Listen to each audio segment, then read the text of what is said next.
cette dernière commémoration que la Fédération des Juifs Noirs organise. 10 ans, c'est beaucoup, mais en même temps, 10 ans, c'est rien. Et 10 ans, n'est pas seulement la communauté juive. 10 ans, c'est aussi la nation française. 10 ans, c'est aussi les Juifs. 10 ans, c'est aussi les Arabes. 10 ans, c'est aussi les Noirs. Et 10 ans, c'est toutes les composantes de la société française. L'islamisme, c'est l'idée de la haine. La haine entre les contextes, les idées, les personnes, les communautés, les appartenances et la haine de la nation. Il y a 10 ans, Ilan Halimi était victime du terrorisme. Un antisémitisme qui confondait juifs et banquiers, juifs et israéliens, juifs et ennemis des musulmans, juifs et cause de la souffrance des autres. Après les exécutions horribles de l'équipe de Charlie Hebdo, celle du Bataclan, le sujet de l'islamisme a été douloureusement ravivé. Des journalistes et dessinateurs satiriques qui représentent pour la France ce que les Beatles représentent pour les Anglais sont tombés victimes de l'islamisme nourri par toutes les idéologies barbares. En tant que représentant des Juifs africains, la FJN vient aussi prévenir du danger de l'islamisme et ajouter son expérience à celle qui illustre les tristes tableaux des chasses, des terroristes et des haines trop faciles. La bande dite des barbares qui ont torturé et assassiné Ilan Halimi représentait déjà ce qui nous arrive aujourd'hui. La FJN avait vu dans ce meurtre d'Ilan Halimi l'annonciation d'une série d'actes intolérables si la France entière ne se réveillait pas à l'évidence.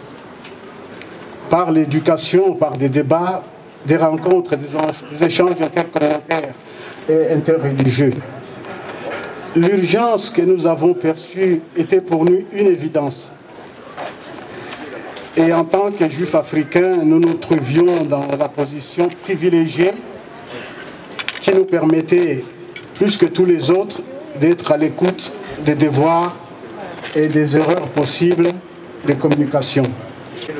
Quand les Dieudonné et les Soral et leurs cohortes d'antisémites professionnels déferlaient sur les paysages médiatiques en vendeurs des soupes populaires épicées au goût du fascisme primaire, du populisme vert, rouge, brun. J'ai emprunté cette expression au président du CRIF. Des prétendus antiracistes, la FJN sonnait déjà l'alarme à l'époque. Mais dans leur sommeil confortable, les institutions n'entendaient rien de cette urgence spécifique. L'urgence de l'éveil qui devrait nous permettre de combattre l'instrumentalisation de la société française par des islamistes.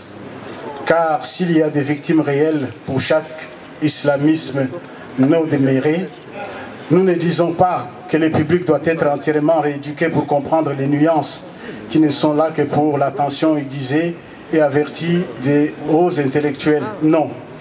Nous disons que le danger des haines auxquelles aucune réponse solide n'est donnée peut devenir un danger mortel et un danger national, et c'est ce qui nous arrive aujourd'hui. Ilan Halimi en a payé les prix de sa vie. Kabu et Oleski en ont payé de leur vie. Les enfants de Toulouse en ont payé de leur vie. Les Juifs froidement exécutés au musée de Bruxelles en ont payé de leur vie. Et non seulement des Juifs, mais aussi des chrétiens en Syrie, en Irak, des Congolais tués dans leur village, tous victimes des haines trop convenant à leurs exploitants. Et à ceux qui se suffisent d'excuses religieuses, raciales et culturelles pour confondre les valeurs de vie avec celles des idées incomprises. Pendant 10 ans, il est le symbole que nous avons choisi d'honorer. Une jeune vie précieuse, fauchée par l'odieuse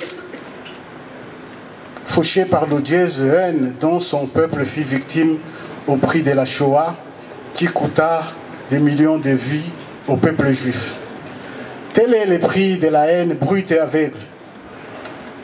La violence qui nous fait tous réagir et nous rappeler l'humanité défigurée par le racisme et l'antisémitisme. Ce soir, Ilan est avec nous, il est en nous, sans masque et sans haine.